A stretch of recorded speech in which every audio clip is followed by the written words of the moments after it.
इनकी सेवाएं हमारे यहाँ से जो है वापस ले ली जाए।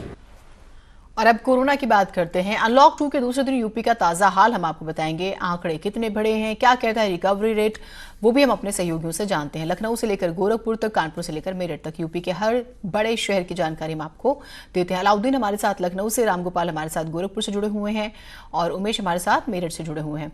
अलाउद्दीन, ताजा रिपोर्ट बताइएगा, ताजा स्थिति क्या है?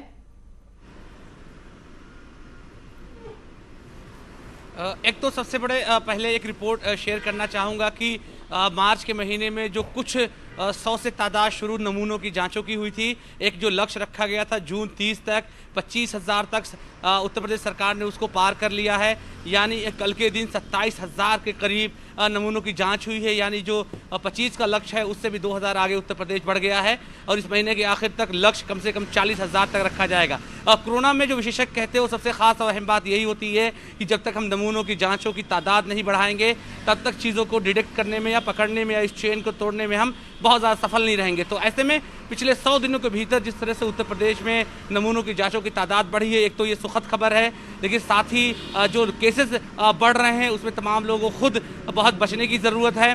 ख़ासतौर से राजधानी लखनऊ की बात करें तो इस बात से अंदाज़ा लगाइए कि जो है मई के महीने में लास्ट में जहाँ पर 5 रेड यानी कंटेनमेंट जोन हुआ करते थे वो बढ़ करके 130 से 35 तक पहुँच गए हैं। तो ऐसे में भयावहता और कहीं से गंभीरता कम होती हुई नज़र नहीं आ रही है, लेकिन राज्य सरकार की तरफ से तमाम कोशिशें, चाहे वो अस्पतालों में चीज़ों को मुहैया कराने की बात हो या नमूनों की जांच की बात हो, वो लगातार बढ़ रही हैं। तो फिलहाल अनलॉक 2 का दूसरा दिन है। लोगों को बहुत सारी उम्मीदें थी कि चीज़ें और ज़्यादा छूट मिलेगी, लेकिन सरकार ने छूट नहीं दी है। एक हिसाब से जो विशेषज्ञों की राय थी उस हिसाब से कदम बेहतर ही उठाया गया है कि छूट की अगर और ज़्यादा संभावनाएं रहेंगी तो चीज़ें बेहतर नहीं होंगी। तो कुल मिलाकर के उत्तर प्रदेश में जो नमूनों की जांचों की तादाद बढ़ी है वो सुखद है और इस महीने के आखिर तक अगर तादाद बढ़ती है तो शायद उससे और बेहतर स्थिति में हम आ पाएंगे। ये बहुत ज़रूरी भी है कि बहुत ज़्यादा जांच हो ताकि मामले जिस तरह से भी सामने आए उस हिसाब से स्टेप्स उठाए जाएं। रामगोपाल हमारे साथ जुड़े हुए हैं। रामगोपाल, गोरखपुर की स्थिति बताइएगा। गोरखपुर में भी दिन प्रतिदिन कोरोना के मरीज बढ़ते चले जा रहे हैं। यहाँ मौजूदा समय में 361 मरीज हो चुके हैं। कल जो है 16 मरीज मिले हैं, लेकिन सबसे गौर करने वाली बात यह होगी कि पिछले एक सप्ताह में लगातार 10 से 16-15 मरीज के करीब एक एवरेज निकल के आ रहा है कि इतने मरीज रोज निकल के आ रहे हैं और इसी कारण ये आंकड़ा बड़ी तेजी से पिछले एक सप्ताह में गोरखपुर में बढ़ा है। अगर हम और आंकड़ों की ठीक होने मरीजों की आंकड़ों की बात करें तो वो आंकड़ा यहाँ पे बहुत सही है। 200 से अधिक मरीज ठीक हो चुके हैं, 107 ही एक्टिव केस है। इस वक्त मैं एक हॉट स्पॉट एरिया के सामने ही खड़ा हूँ। यहाँ पे देखिए ये जो है ये डीआईजी बंगला है, यहीं पे अधिकारियों का निवास है, जजेस कंपाउंड है और यहीं पे एक व्यक्ति कोरोना से पॉजिटिव पीड़ित मिलता है, जिसके बाद इस पूरे एरिया को हॉट स्पॉट घोषित कर दिया जाता है। अब इस पूरे क्षेत्र में सिर्फ जो जरूरी सेवाएं हैं उन्हीं को लागू किया गया है। पूरे इसको देखिए किस तरीके से बैरिकेडिंग की गई है। पुलिस के जवान लगातार यहाँ पे खड़े हुए हैं, किसी को भी ये बाहर नहीं निकलने दे रहे हैं, साथ ही किसी को भी अंदर नहीं जाने दे रहे। और इस तरीके के शहर में करीब पूरे गोरखपुर जिले में 100 ऐसी जगह है जहां पे हॉट स्पॉट घोषित किया गया है और उस पूरे इलाके को इस तरीके से सील कर दिया गया है। अब जिस तरीके से ग्रामीण क्षेत्रों के साथ साथ शहरी क्षेत्रों में भी कोरोना के मरीज मिल रहे हैं, वो कहीं ना कहीं एक चिंता का विषय है कि किस तरीके से इस चेन को तोड़ा जाए। अनलॉक 2 की स्थिति की अगर हम बात करें तो अनलॉक 2 में लोग बड़ी संख्या में अपने घरों से बाहर निकल रहे हैं, सड़कों पे भीड़ की स्थिति बनी हुई है। लोग जो है वो समझने को तैयार नहीं होने हैं। जब तक लोग नहीं समझेंगे तब तक इस चेन को तोड़ा नहीं जा सकता है। हालांकि जांच की अगर हम बात करें तो जांच लगातार बीआरडी मेडिकल कॉलेज में गोरखपुर के बढ़ रहे हैं। कल सिर्फ 24 घंटे में 350 से अधिक जांचें सिर्फ गोरखपुर की हुई हैं। तो जांचें भी हो चल रही हैं, प्रशासन की तरफ से इंतजाम भी चल रहे हैं, लेकिन जो लोग हैं वो कुछ लापरवाही जरूर बरत रहे हैं। लोगों को इस बात को समझना भी होगा। हम लगातार बढ़ते आंकड़े देख रहे हैं। लोग चाहते हैं कि उन्हें पूरी आज़ादी मिल जाए। अगर आज़ादी मिल जाएगी तो आप सोचिए कि आंकड़े जिस तेजी से बढ़ रहे हैं फिर क्या स्थिति हो जाएगी।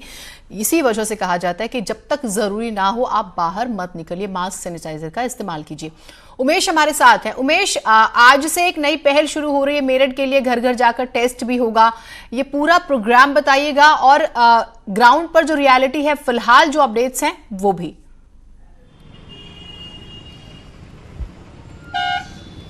जी हाँ, देखिए जीना जी, मेरठ मंडल में आज से घर घर जाकर कोरोना संदिग्धों की पहचान का अभियान शुरू होगा। तकरीबन 1400 टीमें आज अकेले मेरठ में लगाई गई हैं और समूचे मंडल में यह अभियान शुरू हो रहा है। मेरठ, गाजियाबाद, गौतम बुद्ध नगर, हापुड़, बुलंदशहर, बागपत में यह अभियान शुरू होगा और स्वास्थ्य विभाग की टीम घर घर जाएगी, गांव-गांव जाएगी, गली-गली जाएगी, मोहल्ले-मोहल्ले जाएगी और हर घर का दरवाज़ा खटखटाएगी और पूछेगी कि क्या उनके यहाँ कोई सिम्टोमेटिक तो नहीं है, किसी को खांसी तो नहीं है, किसी को सांस की बीमारी तो नहीं है, कोई गंभीर रोगी तो नहीं है। ये हर घर का दरवाज़ा आज हेल्थ डिपार्टमेंट की टीम खटखटाएगी। तो निश्चित तौर पर आज की सबसे बड़ी खबर यही रहेगी कि आज से कोरोना संदिग्धों की पहचान का महाअभियान शुरू हो रहा है। 2 जुलाई से यह अभियान शुरू हो रहा है और आगामी 12 जुलाई तक ये अभियान चलता रहेगा। कुछ देर पहले हमारी सीएमओ से बात हो रही थी तो वो इसी की तैयारी कर रहे थे और कुछ ही देर में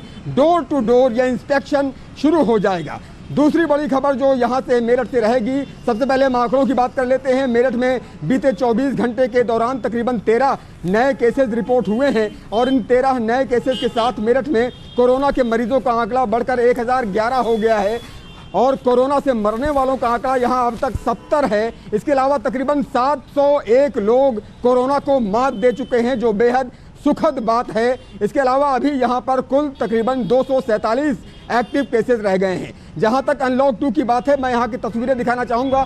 मैं इस वक्त एक चौराहे पर खड़ा हुआ हूँ। ये तस्वीरें भी आप देखिए कि किस तरह के लोगों का ये हुजूम उमड़ता है और रोज़ाना ऐसे ही भीड़ देखने को मिलती है। प्रधानमंत्री ने भी अनलॉक 1 के दौरान जिस तरह से लापरवाही हुई है उसको लेकर चिंता जताई है, लेकिन बावजूद इसके लोग अभी मानने को राजी नहीं हैं। कई लोग ऐसे हैं, बहुत लोग ऐसे हैं इनफैक्ट, जो मास्क लगाकर नहीं निकल रहे हैं। हालांकि एक बड़ा वर्ग है जो इस बात का ख्याल रख रहा है, मास्क लगाकर निकल रहा है, हाथ को साबुन से धो रहा है और ये जो फॉर्मूला TTT का है, ये फॉर्मूला यकीनन सभी को अपनाना चाहिए और इसी फॉर्मूले पर अगर हम चलेंगे तो यकीनन कोरोना को मात दे पाएंगे। ये तो एक चौराहे का मामला है, लेकिन जो बाजारों का हाल है वो इससे भी बुरा है। मेरठ के घंटाघर इलाके का मैं जायजा ले रहा था तो वहाँ जिसको देखो वही बिना मास्क के चला रहा है, दुकानें भी खुली हुई हैं, दुकानदार भी बिना मास्क के सामान बेच रहे हैं, जो बेहद चिंता का विषय है। जी बिल्कुल चिंता की बात है और बार बार इसी वजह से हम अपडेट्स के जरिए आपको अवेयर भी करने की कोशिश करते हैं।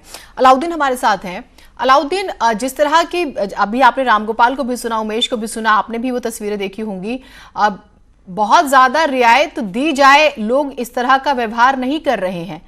सख्ती की लगता है और ज्यादा जरूरत है क्योंकि आंकड़े उसी तेजी से बढ़ रहे हैं।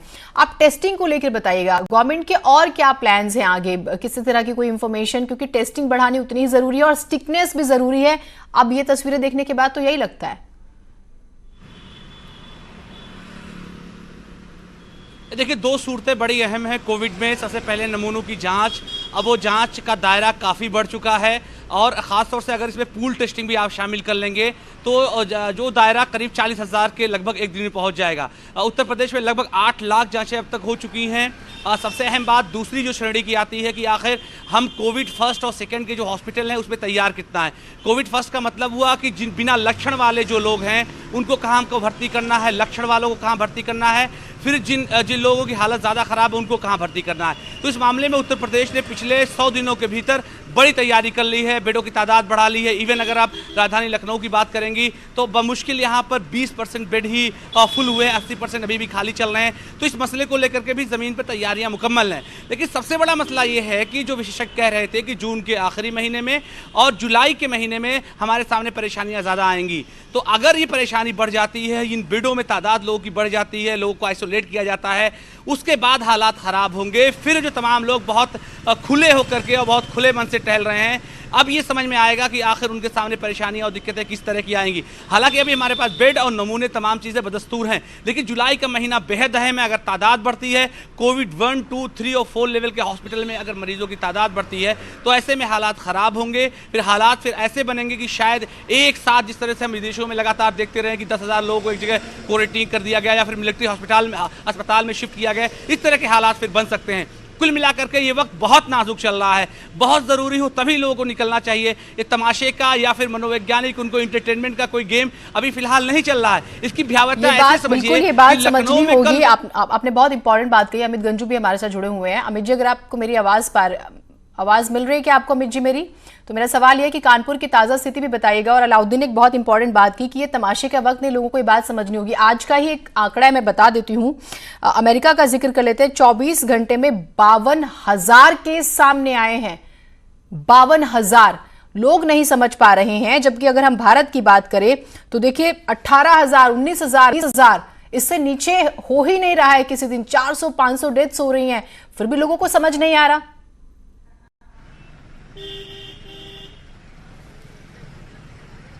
देखिए जीनत जी, मैं आपको बताना चाहूँगा, निश्चित तौर पर यह बहुत बड़ा अब गंभीर विषय होता जा रहा है। सरकार इसके लिए तत्पर है कि लोग स्वस्थ हों, लोग समझ नहीं रहे। सरकार चाहती है कि गाइडलाइंस का पालन हो, लोग समझ नहीं रहे। सोशल डिस्टेंसिंग के लिए आह्वान किया जा रहा है, लोग समझ नहीं रहे। 3 सवारियां बाइक्स पर घूम रही है, जबकि 2 भी मुश्किल से होनी चाहिए अगर कोई ज़रूरी काम हो। अब ट्रिपलिंग और 4 सवारियां। अब पुलिस के कांस्टेबल्स, पुलिस की जो वर्किंग कमेटी है वो किनारे हट चुकी है। मैं अपने कैमरामैन से कहूँगा पहले तो यहाँ का सामने का या कहीं का भी एक दृश्य दिखाने की कोशिश करें जहाँ तक है लोग बेवजह सड़कों पर हैं, क्योंकि आज इस एरिया का मार्केट ऑफ है। कई शटर्स देखिए बंद दिखेंगे। अगर मैं अपने कैमरामैन से कहूँ लेफ्ट हैंड साइड की तरफ थोड़ा टर्न करके दिखाएं, ये पूरी बाजार आज बंद है। यहाँ यानी शॉप्स जब बंद हैं तो निकलने का, पैसेज का कोई मतलब नहीं है, लेकिन लोगों के आवागमन निरंतर जारी है।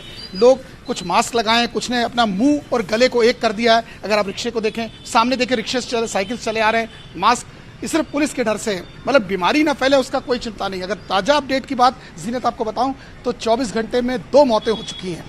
आंकड़ों की बात करें तो 24 पेशेंट्स आ चुके हैं। और इसके अलावा चाहे काशीराम ट्रामा सेंटर की बात की जाए, उर्सला की बात करें, हेलेट की बात करें, या हम और रमा कॉलेज की बात करें, तमाम कॉलेजेस, तमाम जहां बेड्स बनाए गए हैं एक एक करके फुल होते जा रहे हैं। हालांकि कुछ लोग ठीक होके भी गए हैं, ऐसा नहीं है, क्योंकि डॉक्टर्स इस प्रकार से काम कर रहे हैं। कल 39 लोग ठीक होके गए, लेकिन उसी रेशियो में चीज़ें बढ़ के आ रही हैं। टेस्ट प्रॉपरली नहीं हो पा रहे हैं। जीनत जी, मैं आपके माध्यम से करोड़ों दर्शकों को बताना चाहूँगा कि कानपुर का स्वास्थ्य महकमा टेस्ट प्रॉपरली नहीं कर पा रहा है, जिसका ये फायदा है कि जहाँ टेस्ट निःशुल्क होने चाहिए कानपुर की लैब में, उसका दूसरे लैब वाले फायदा उठा रहे हैं। कानपुर के हेलेट अस्पताल के सामने जो लैब्स जिनको परमिशन मिली है, कोई 2800, कोई 2500, कोई 2300, यानी कोई रेट ऐसा सच नहीं, जबकि एक प्रिस्क्राइब था कि 2,000 रुपये लिया जाएगा। उनका कहना है हम V0 के थ्रू कर रहे हैं, हम 45 मिनट्स में 90 मिनट्स में इसकी रिपोर्ट दे रहे हैं। दूसरी जगह आदमी को 2 दिन तक रुकना पड़ रहा है, तो आदमी की इस मजबूरी का भी अब लैब वाले फायदा उठा रहे हैं। जी जीनत, बिल्कुल, बहुत लोग मजबूर हैं, बहुत सारे लोग शरारत कर रहे हैं और प्रशासन की लापरवाहियां कुछ जगहों पर बहुत ज्यादा, कई जगहों पर प्रशासन जिम्मेदारी भी निभा रहा है। बहुत शुक्रिया आप चारों का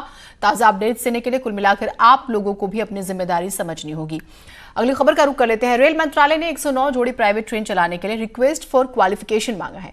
पूरे देश के रेलवे नेटवर्क को 12 क्लस्टर में बांटा गया है और इन्हीं 12 क्लस्टर में 109 जोड़ी प्राइवेट ट्रेनें चलेंगी। हर ट्रेन कम से कम 16 डिब्बे की होगी और ये ट्रेन अधिकतम 160 किलोमीटर प्रति घंटे की रफ्तार से चलेंगी। इन ट्रेनों का रोलिंग स्टॉक निजी कंपनी खरीदेगी, मेंटेनेंस उसी का होगा, रेलवे सिर्फ ड्राइवर और गार्ड देगा। शुरुआत में इस काम के लिए प्राइवेट सेक्टर इन्वेस्टमेंट का लक्ष्य 30,000 करोड़ रुपए रखा गया है। ये भारतीय रेलवे नेटवर्क पर पैसेंजर ट्रेनों को चलाने के लिए निजी निवेश की पहली पहल है।